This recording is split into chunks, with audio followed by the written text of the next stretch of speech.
Assalamualaikum warahmatullahi wabarakatuh. Perkenalkan, nama saya Anastasia Bemben dengan NIM di 019308 dari kelas Sipil A angkatan 2019.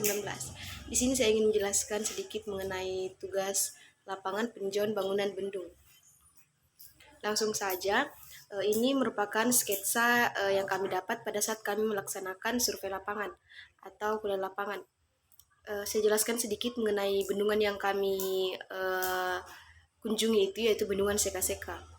Bendungan Seka-Seka merupakan bendungan terbesar di Pulau Wali Mandar yang terletak di Kelurahan Batu Panga, Kecamatan Luyo, dan berbatasan langsung dengan Kecamatan Mapili.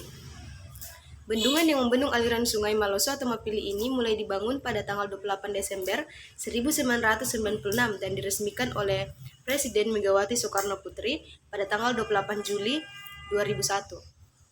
Bendung. Adapun pengertian dari bendung yaitu suatu bangunan yang biasanya dibuat dari pasangan batu kali, bronjong atau beton yang terletak melintang pada suatu sungai yang dibuat untuk meninggikan taraf muka air atau untuk mendapatkan tinggi terjun sehingga air dapat disadap dan dialirkan keseluruhan melalui bangunan pengambilan atau intake. Konstruksi bendung memiliki bagian-bagian tertentu yang memiliki fungsi yang berbeda-beda pula. Inilah yang akan bekerja agar operasional bendung bekerja dengan baik. Kemudian, mungkin bisa dilihat pada gambar, ini adalah salah satu dokumentasi yang kami ambil pada saat melaksanakan survei lapangan. Bagian-bagian dari konstruksi bendung secara umum.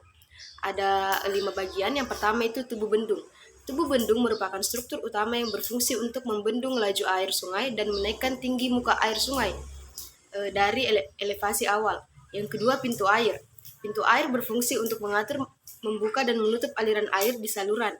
Kemudian 3, pintu pengambilan atau intake berfungsi untuk mengatur banyaknya air yang masuk ke saluran dan mencegah masuknya benda-benda padat dan kasar ke dalam saluran.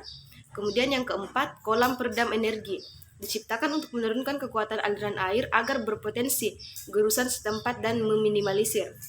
Yang terakhir yaitu bangunan pembilas. Bangunan pembilas merupakan salah satu perlengkapan pokok bendung yang terletak di dekat intake. Bangunan pembilas berfungsi untuk menghindarkan angkatan sedimen dasar dan mengurangi angkutan sedimen layang masuk ke intake.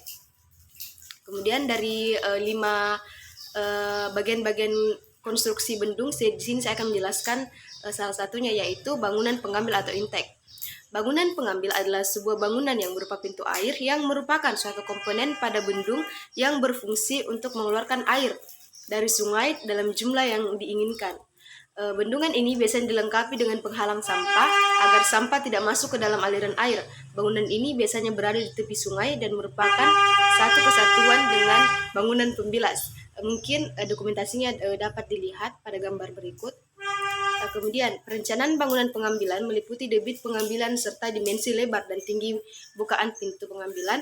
Adapun besar nilai debit yang dapat mengalir melalui pintu pengambilan harus memenuhi persamaan berikut ini atau standar perencanaan irigasi KP 021986. Kemudian adapun rumus menentukan besar nilai debit yang dapat mengalir melalui pintu pengambilan yaitu bisa dilihat pada ini Q sama dengan koefisien debit dengan nilai 0,8 untuk bukaan di bawah permukaan air kehilangan energi dikali tinggi bukaan pintu atau satuannya M, kemudian dikali lebar bukaan pintu satuannya M, kemudian akar 2 percepatan gravitasi satuannya meter per detik kuadrat, kemudian kehilangan energi pada bukaan. Elevasi ambang bangunan pengambilan ditentukan dari tinggi dasar sungai.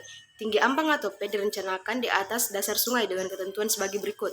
Yang pertama, 0,50 meter jika sungai hanya menyangkut lanau.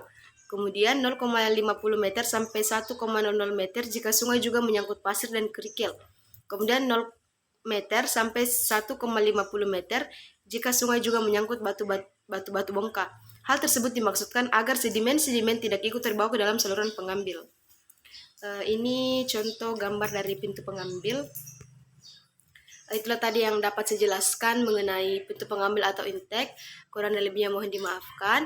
Wabillahi taufiq wal hidayah. Wassalamualaikum warahmatullahi wabarakatuh.